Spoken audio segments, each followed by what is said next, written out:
Clear waters.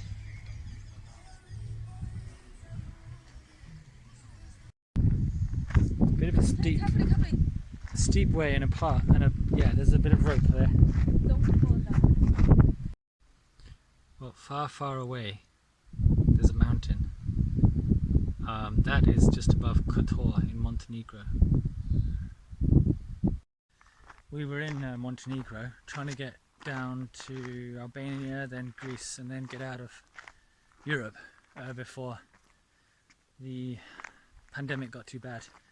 But they shut the border to Albania, and so we quickly headed back into Croatia, which is where we've been stuck now since the 13th of March. I think for many people it's much worse than us. I can just imagine couples and families separated in different countries because of the lockdown.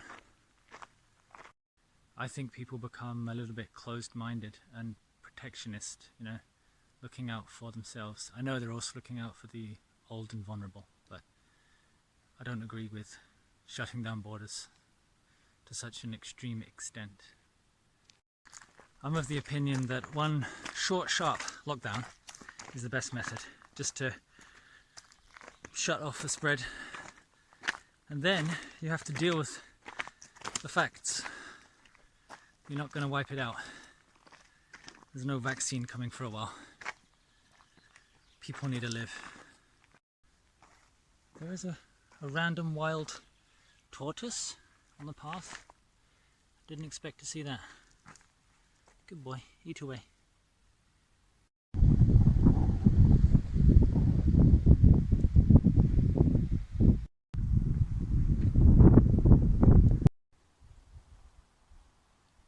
Who knows what is right and what is wrong, but many experts think this virus isn't as bad as initially thought, and there's a little bit of hysteria, which is also necessary, because how can they get it exactly right? There's bound to be some hysteria.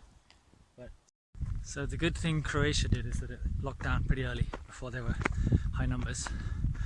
Now they're pretty much open again, apart from the borders. So I think that's the trick.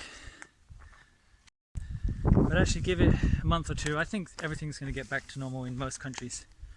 It's just a delay, so perhaps the extra caution is, I don't think it's right, but it will be okay. The biggest danger, I think, is, well, of course, the economy.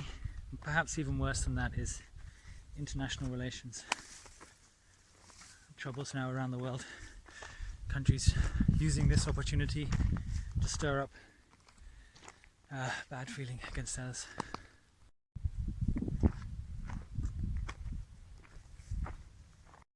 So Dr. Gupta from Oxford seems to suggest that international travel actually diminishes the risk of serious pandemic, because it gives people exposure to viruses and other contagions, and even if they're slightly different, they build up the body's defenses. I think there's some kind of cross immunity that can develop.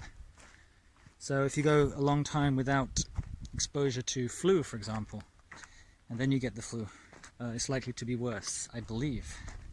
And that's an explanation for why the Spanish flu was so bad in 1918, because there hadn't been much flu around for the preceding decades, I believe.